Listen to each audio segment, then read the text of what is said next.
La historia nos muestra que el tratamiento de violaciones masivas de derechos humanos es una tarea mucho más difícil que la de tratar delitos ordinarios, incluso cuando aquellos que aparecen como responsables han perdido de alguna forma poder o influencia.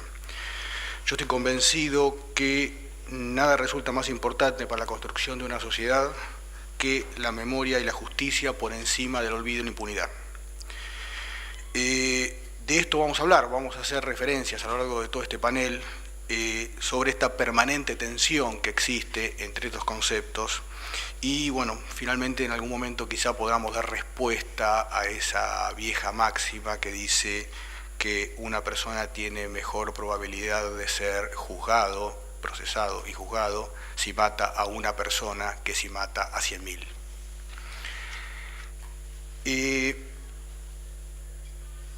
Esta es una charla sobre implementación, es una charla sobre experiencias que nosotros tuvimos, que nosotros queremos compartir en materia de juzgamiento de delitos de lesa humanidad, de derechos humanos aquí en Argentina. Vamos a plantear centralmente que esto obviamente nos trae nuevos parámetros, esto nos obligó a reformularnos mentalmente a los jueces, nos obligó a una apertura mental para ir resolviendo problemas extraordinarios con estructuras, legislaciones y personal habitual.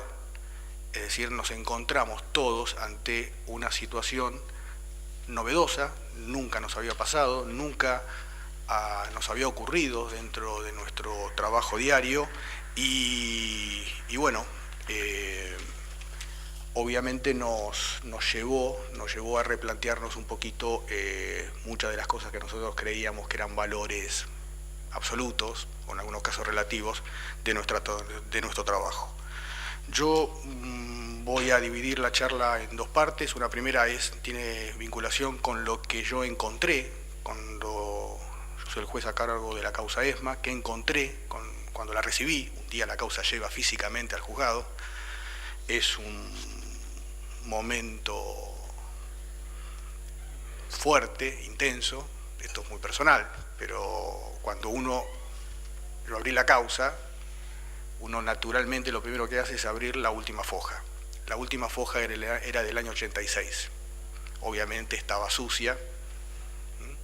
Y bueno, y la foja siguiente era el 2003. Esto es una imagen visual muy fuerte que uno tiene porque obviamente lo junté a los secretarios y les dije, bueno, esto obviamente es histórico, así que estén en este momento donde agregamos la foja año 2003 y bueno, de adelante empezó la tramitación que ya lleva un tiempo y que ya está en este momento en proceso oral. Sobre todas estas cuestiones vamos a volver.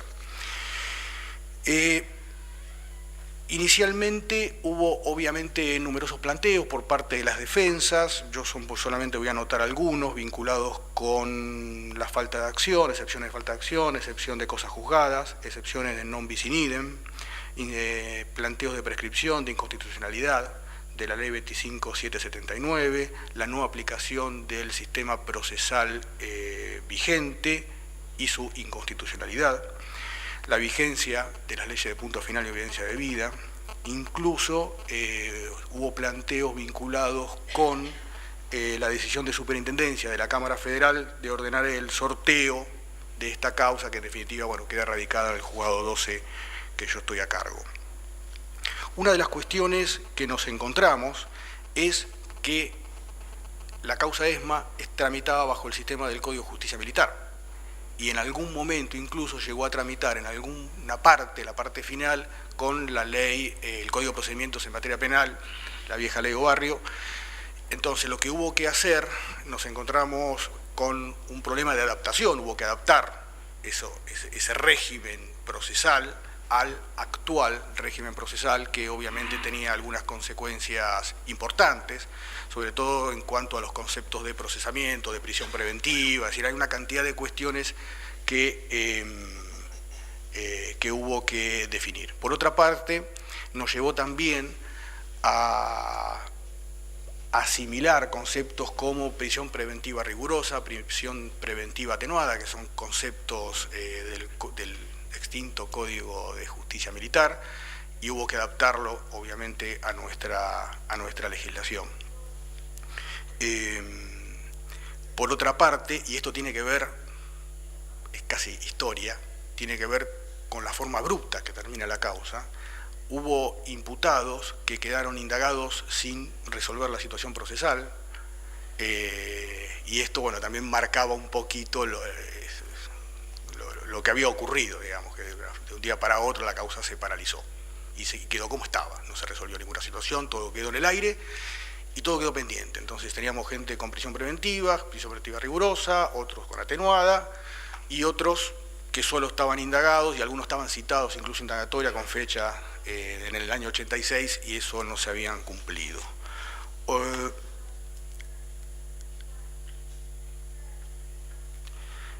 Después hubo que decidir qué trámite a seguir, cuál es el esquema de trabajo. Nos encontramos con una causa ya voluminosa, después la causa adquirió una estructura inusual, eso también tiene consecuencias, y hubo que resolver cómo encarar la investigación.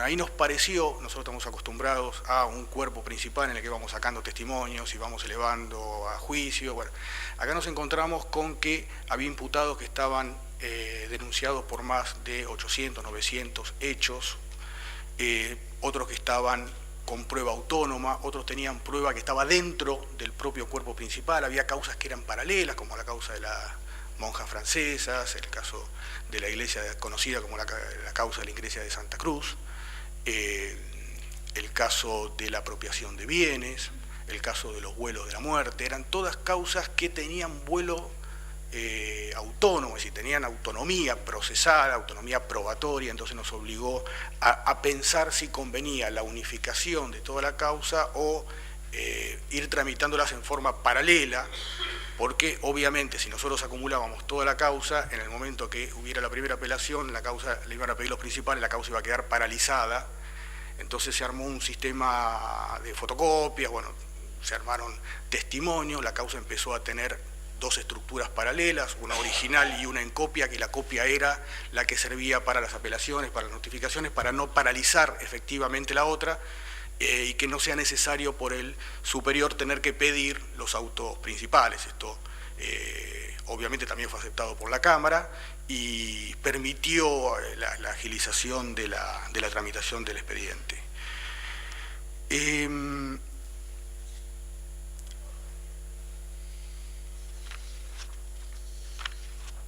Esta causa presentó, obviamente, una causa de estas características presenta particularidades, peculiaridades, que nos obligó, como yo dije al principio, a replantearnos la estructura mental, nos obligó a replantear incluso o realizar nuevas interpretaciones sobre la ley vigente, la ley procesal vigente, ya que se nos fueron presentando situaciones que la teníamos que resolver con el código.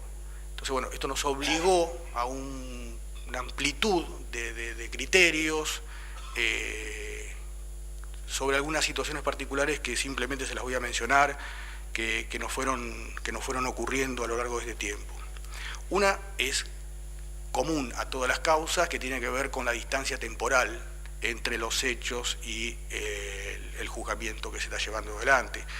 Esto trae obviamente problemas probatorios, esto trae numerosas dificultades procesales, que en el caso de ESMA no fueron tan marcadas, porque ESMA es quizá una de las causas con mayor cantidad de testigos vivos que tienen todos estos procesos en todo el país.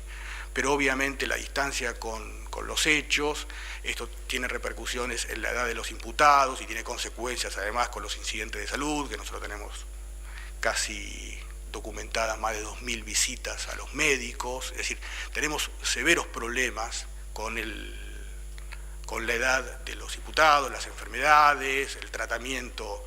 Hay enfermedades, algunos que están con enfermedades muy graves, otros han fallecido. Es decir, tiene algunas consecuencias que naturalmente no se daban. Estamos hablando de una causa que tuvo más de 70 detenidos, 70, es decir, es una causa que indudablemente adquirió un volumen. Nosotros no tenemos ninguna causa, nunca había tenido yo una causa con 70 detenidos. Yo fui casi 8 años juez de instrucción antes de ser juez federal, nunca había tenido una causa así. Lo mismo ocurre con las víctimas son muy numerosas, también ya las mencioné, hay muchas, pero hay muchas que viven en el extranjero, hay muchas que están enfermas, hay muchas que han fallecido. Esto nos trajo también algunos problemas con los testigos, sobre todo después de lo que ocurrió en La Plata con Jorge Julio López. Bueno, se plantearon numerosos casos de temor por parte de las víctimas, en este caso de los testigos, y ya tenemos 2 personas que están efectivamente dentro de este sistema de protección de víctimas y testigos dependiente del Ministerio de Justicia. Dentro de estas particularidades que tiene la causa, voy a mencionar que se realizaron numerosas pruebas en el exterior. ESMA tiene una particularidad, tiene víctimas de 22 países. Entonces, dentro de ESMA coexisten en forma paralela numerosas pruebas realizadas en el exterior que incluyen además numerosos pedidos de extradición por parte de otros países a nuestro país que fueron rechazados ya que se estaba cumpliendo el axioma de juzga o entregas, con lo cual se estaba jugando aquí y las extradiciones fueron en todos los casos rechazadas.